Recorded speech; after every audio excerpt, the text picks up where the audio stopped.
Have you ever wondered what happened during the period between the Old and New Testaments? Well, you are at the right place. In this series, we are going to reveal step by step what happened during this era when God left off from speaking to his people, Israel, through his prophets. Let's begin, shall we? The 400 years between the prophecy of Malachi and the advent of Christ are frequently described as silent, but they were in fact crowded with activity. Although no inspired prophet arose in Israel during those centuries and the Old Testament was regarded as complete, events took place that gave later Judaism its distinctive ideology and providentially prepared the way for the coming of Christ and the proclamation of his gospel. The Jews fared well under Persian rule. Cyrus had given them permission to return to Jerusalem and rebuild their temple, and although they met opposition from the inhabitants of Palestine, it was dedicated during the reign of Darius the Great. Ezra the scribe and Nehemiah the layman sought to strengthen the Palestinian Jewish community and encourage their loyalty to the law of God.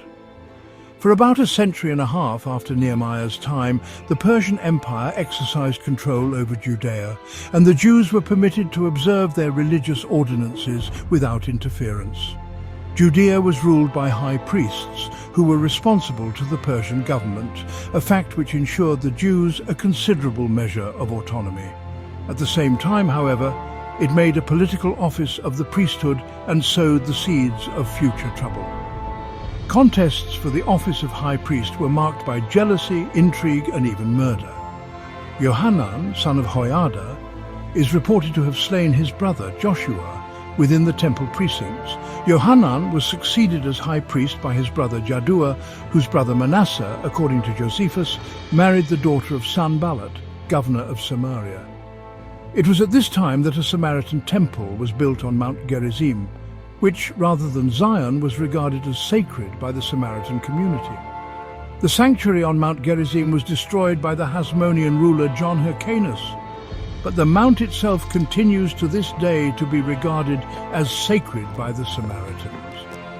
The woman of Samaria wished to dispute with Jesus concerning the merits of the rival holy places, but the Saviour chose to emphasize the spiritual attitude of the worshipper rather than the place of worship.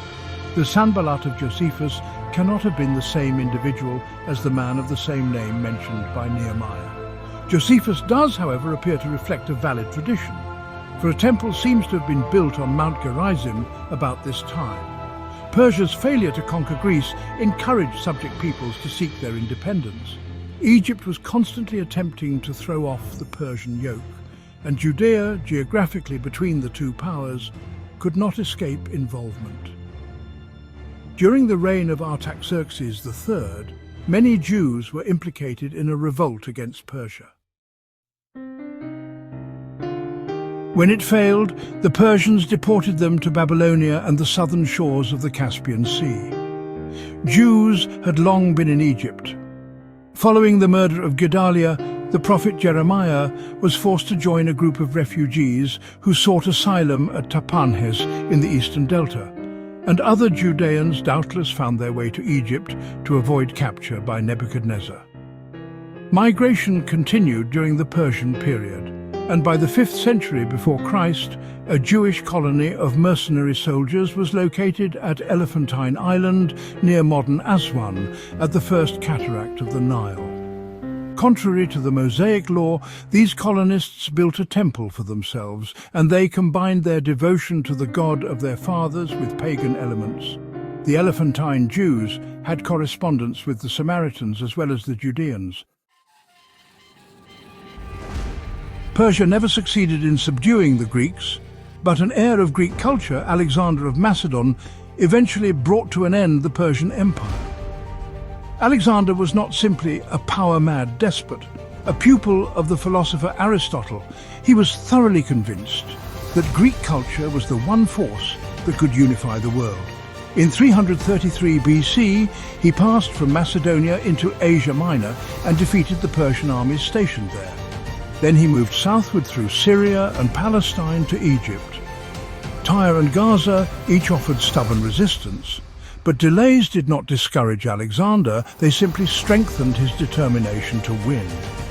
There was no need for a campaign against the Jews, and legend makes Alexander a friend of the Jewish people. Jaddua, the high priest, is said to have come out to meet Alexander, telling him of Daniel's prophecy that the Greek army would be victorious, as mentioned in Daniel chapter 8. Although historians do not take the story seriously, it does illustrate the friendly feelings between the Jews and the Macedonian conqueror.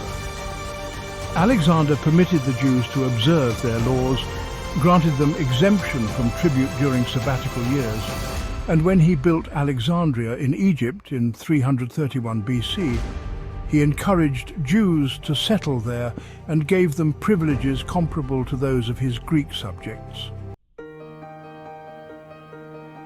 Alexander was welcomed into Egypt as a deliverer from Persian oppression. His victorious armies retraced their steps through Palestine and Syria, then moved eastward. The cities of Babylonia and Persia fell to Alexander, and he pressed on as far as the Punjab region of India. Although mighty in battle, it was Hellenistic culture rather than Macedonian rule that was Alexander's legacy to the Middle East. He was determined to find a new city in each country of his empire which would serve as a model for reordering the country's life along Greek lines. Materially speaking, this meant the erection of fine public buildings, a gymnasium for games, an open-air theatre, and whatever would approximate the life of a Greek city-state. Individuals were encouraged to take Greek names, adopt Greek dress and language, in short, to become Hellenized. The material aspects of Hellenism must have seemed attractive for large segments of the population. Trade and commerce brought wealth to the new merchant class. Libraries and schools were welcomed by the scholar. Better housing and better food brought about a rise in the standard of living. Many in Israel, as elsewhere, were glad to accept this veneer of Greek culture. If idolatry had been the stumbling block to Israel in the pre-exilic period, Hellenism was the great post-exilic temptation. A 3rd century BC writer observed, in recent times under the foreign rule of the Persians and then of the Macedonians, by whom the Persian Empire was overthrown, intermingling with other races has led to many of the traditional Jewish ordinances losing their hold. Many Jews took Greek names, accepted a school of Greek philosophy, and tried to combine the wisdom of Greece with the faith of their fathers. Others resisted Hellenism and became more and more engrossed in the study of their law.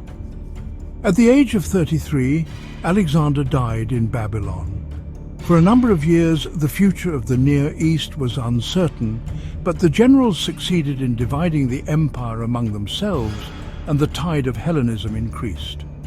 While the Ptolemies of Egypt and the Seleucids of Syria fought among themselves for land and power, they were in complete agreement concerning their social and cultural mission. The historian W. Tarn says that Alexander so changed the world that nothing after him could be as it was before. Following the death of Alexander, Judea was first subject to Antigonus, one of his generals, but it quickly fell to another general, Ptolemy I, surnamed Soter, or Deliverer, who seized Jerusalem on a Sabbath day in 320 BC. Ptolemy, whose kingdom centered in Egypt, actually dealt kindly with the Jews. Many of them settled in Alexandria, which continued to be, as we know, an important center of Jewish thought for many centuries. Under Ptolemy II, also known as Philadelphus, the Alexandrian Jews translated their Old Testament into Greek. This translation later became known as the Septuagint, from the legend of 70, well, more correctly 72, with 6 from each of the 12 tribes, who were sent from Judea to produce the Greek translation of the Hebrew Scriptures. The Jews in Palestine enjoyed a period of prosperity during Ptolemaic times. Tribute tax was paid to the government in Egypt, but local affairs were administered by high priests, who had been responsible for governing their people since Persian times. The most significant figure among the Jews of the Ptolemaic period was Simon the Just, the high priest who is the subject of high praise in the apocryphal book of Ecclesiasticus, which calls him great among his brethren and the glory of his people. He is credited with rebuilding the walls of Jerusalem, which had been demolished by Ptolemy I, and is said to have repaired the temple and directed the excavation of a great reservoir to provide fresh water for Jerusalem in times of drought and siege. In addition to his reputation as high priest, Simon is also regarded as one of the great teachers of ancient Judaism. His favorite maxim was, "The world rests on three things: on the law, on divine service, and on charity." The identity of Simon the Just poses a historical problem. A high priest known as Simon I lived during the middle of the 3rd century, and Simon II lived about 200 BC. One of these is doubtless the Simon the Just of Jewish tradition and legend. During Ptolemaic times, the priestly families of Onias and Tobias became bitter rivals. The house of Tobias was pro-Egyptian and represented the wealthy class of Jerusalem society. It may have been related to Tobiah the Ammonite, who gave so much trouble to Nehemiah. A papyrus from the time of Ptolemy II speaks of a Jew named Tobias, who was a cavalry commander in the Ptolemaic army stationed at Ammonitis, east of the Jordan. Archaeologists have discovered a mausoleum with the name Tobiah from the 3rd century BC at Arak el Emir in central Jordan. The Tobiahs are thought to have been tax collectors, occupying the same function as the New Testament tax gatherers. Josephus states that Onias II refused to pay Ptolemy IV 20 talents of silver, which was evidently the tribute tax demanded of the high priests. By refusing payment, Onias seems to have renounced allegiance to Ptolemy. Joseph, a member of the house of Tobias, then succeeded in having himself appointed tax collector for the whole of Palestine. The tax collector had to go to Alexandria each year to bid for the renewal of the license to gather taxes. Joseph held this influential post for 20 years under the Ptolemies and after the victory of Antiochus III under the Seleucids. The Syrian rulers are termed Seleucids because their kingdom, one of the successor states to Alexander's empire, was founded by Seleucus I, also called Nicator. Most of the early rulers bore the names of Seleucus or Antiochus, and they ruled from Antioch on the Orontes River. The energetic ruler Antiochus III, surnamed the Great, waged a series of battles with Egypt until, in 199 BC, he wrested Palestine from the Ptolemies after the Battle of Panion, near the sources of the Jordan River. This marked the beginning of a new era of Jewish history, because while the Ptolemies had been tolerant of Jewish institutions, the Seleucids determined to enforce Hellenism on the Jews. The crisis came during the reign of Antiochus IV, surnamed Epiphanes, who found allies in the Hellenistic party in Judea. In the early days of the reign of Antiochus IV, Jerusalem was ruled by the high priest, Onias III, a descendant of Simon the Just and a strictly Orthodox Jew. The Jews, who looked with favour on Greek culture, opposed Onias and supported the cause of his brother Jason. By promising large tribute to Antiochus, Jason succeeded in having himself appointed high priest.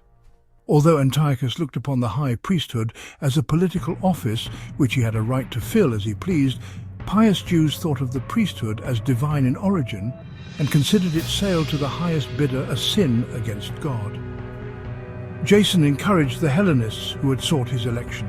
A gymnasium was built in Jerusalem, Greek names became commonplace, and Hebrew orthodoxy was considered obscurantist and obsolete. Yet Jason argued with his close companion and fellow Hellenist Menelaus of the tribe of Benjamin, who offered higher tribute to Antiochus than that paid by Jason, and had himself installed as high priest.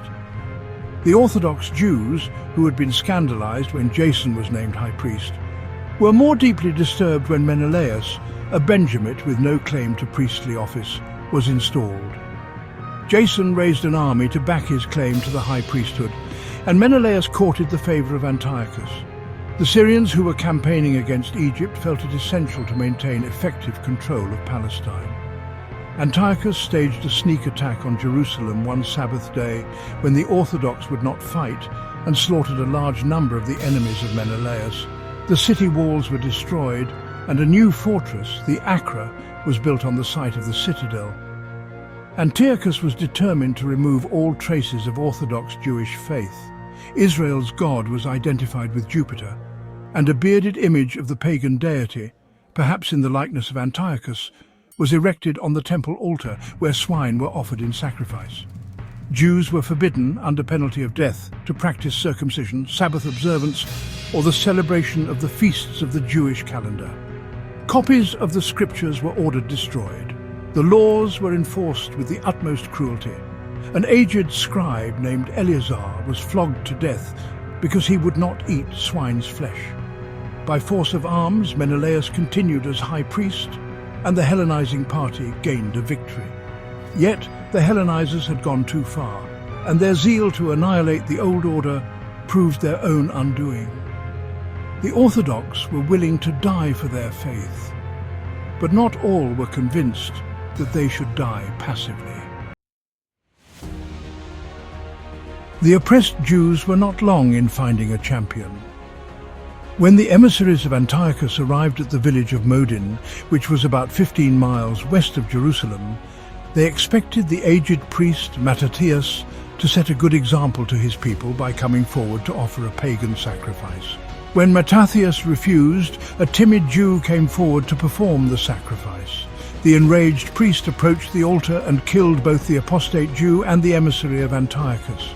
With his 5 sons, Mattathias destroyed the heathen altar and then fled to the hills to avoid reprisal. Others of Orthodox persuasion joined the family of Mattathias in waging guerrilla warfare on the Syrians and the Hellenistic Jews who supported them. The Orthodox would not fight on the Sabbath day, with the result that they were at a distinct military disadvantage. On one Sabbath, a group of the Orthodox was surrounded and murdered because they would not defend themselves. Following this episode, Mattathias suggested the principle that fighting in self-defense was permissible on the Sabbath day. Soon after the beginning of the revolt, Mattathias died. He had urged his followers to choose as military leader his 3rd son, Judas, also known as Judah, called the Maccabee, a word usually interpreted to mean the hammer. The choice was a good one, for more and more Jews rallied to the cause. The Maccabees, as the followers of Judas were called, were able to hold their own against a series of Syrian armies thrown against them. By a surprise night attack, Judas annihilated an army of Syrians and Hellenistically minded Jews at Emmaus, and then marched toward Jerusalem with the booty he had seized. The Maccabees entered the city and took everything except the Acra. They entered the temple and removed all the signs of paganism which had been installed there. The altar dedicated to Jupiter was removed and a new altar erected to Israel's God. The statue of Jupiter was ground to dust. Beginning with the 25th of Kislev, or December, they celebrated an 8-day feast of dedication known as Hanukkah, the Festival of Lights. In this way, they marked the end of the 3-year period during which the temple had been desecrated. Peace was short-lived. The Syrian general Lysias defeated the Maccabees in a battle near Jerusalem and besieged the city. During the siege, however, Lysias learned of trouble at home and made an offer of peace to the Jews. The laws against the observance of Judaism would be repealed, and Syria would refrain from interference in the internal affairs of Judea.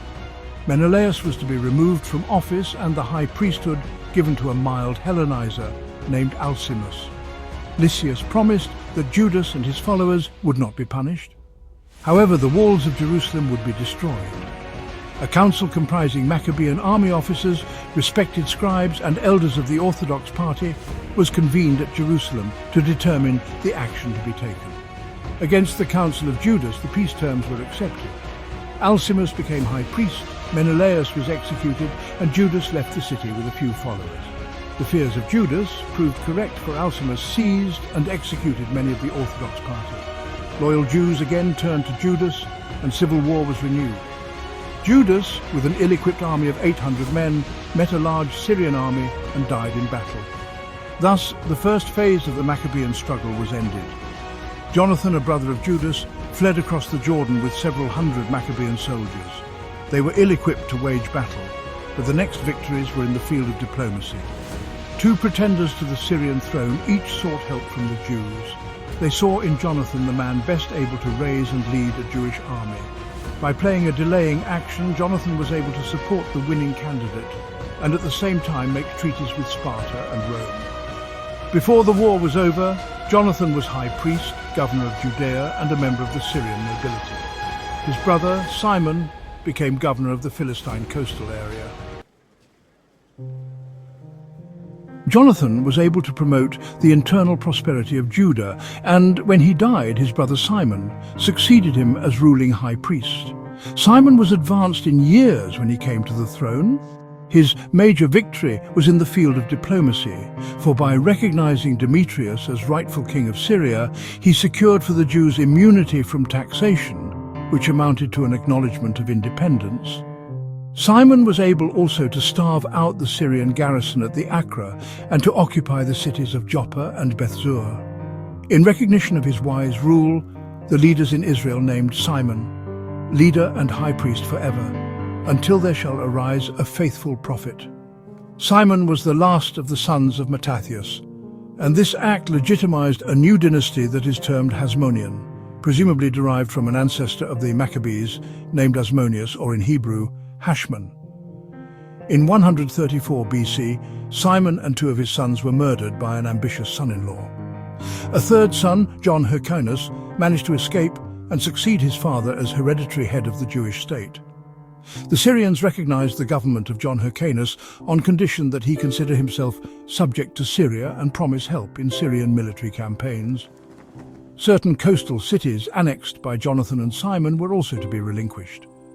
The efficient rule of Hyrcanus, however, quickly affected the reconquest of these cities and the addition of Idumea, which is Old Testament Edom, to Judean territory. These conquests ensured the use of ancient trade routes by the merchant class, but they posed problems to the religiously oriented Jews. Hyrcanus compelled the Idumeans to become circumcised and accept the Jewish faith, a practice that later Judaism disavows. Hyrcanus also campaigned in Samaria, where he destroyed the temple on Mount Gerizim. The success of Jewish arms might be applauded by the nationalistic element in Judea, but the religious fervor of the earlier Maccabees was no longer evident. Before John Hyrcanus died in 104 BC, the borders of the state had been extended on every side. The Maccabean struggle was long past and new rivalries developed. The older Hellenists were discredited, but their ideas were perpetuated in the party of the Sadducees. The Orthodox of Maccabean times became the Pharisees of pre-Christian Judaism and the New Testament. Hyrcanus was devout and law-abiding, but his children had little sympathy with traditional Hebrew thought. They numbered themselves among the aristocrats, and they came to look with disdain on the rigidly orthodox Pharisees. Ironically, these heirs of the Maccabees became thoroughly Hellenized. The death of John Hyrcanus precipitated a dynastic struggle among his children. His eldest son, who preferred his Greek name Aristobulus to his Hebrew name Judah, emerged as victor and threw 3 of his brothers into prison, 2 of whom are thought to have starved to death. Another brother was murdered in the palace. In his short reign of but 1 year, Aristobulus pushed the borders of Judea north to Mount Lebanon and took the title of king. His life was cut short, however, by booze, disease, and the haunting fear of rebellion. At the time of Aristobulus's death, he had but 1 brother living, and he was in prison. Although his Hebrew name was Jonathan, history knows him by his Greek name Alexander Jannaeus. Under Jannaeus, the policy of territorial expansion continued. The frontiers of Judea were extended along the Philistine coast towards the Egyptian frontier and in the Transjordan region. The Jewish state approximated the territory controlled by Israel in the days of David and Solomon.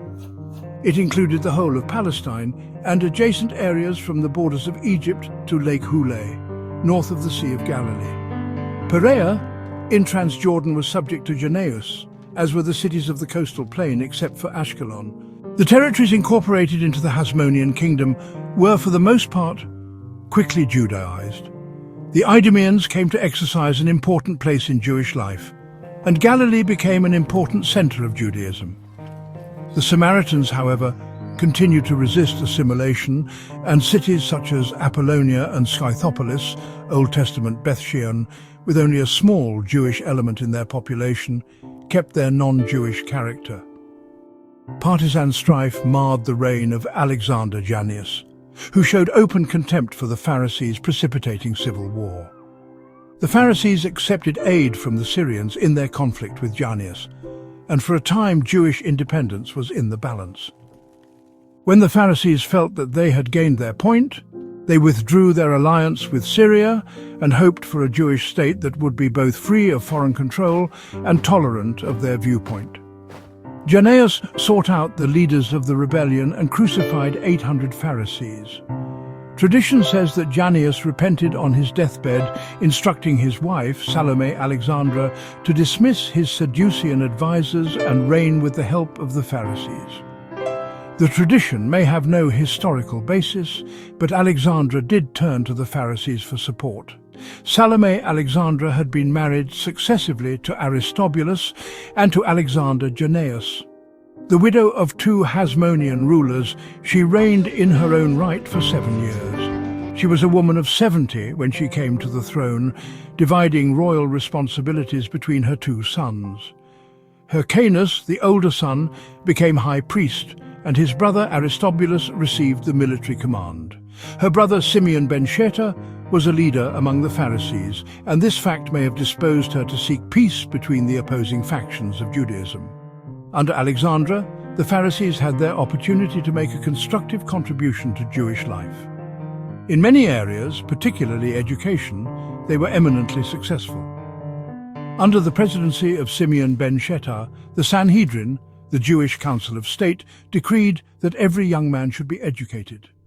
A comprehensive system of elementary education was inaugurated so that the larger villages, towns and cities of Judea would produce a literate, informed people. This education was centered in the Hebrew Scriptures. The wounds of earlier strife were not healed during Alexandra's reign.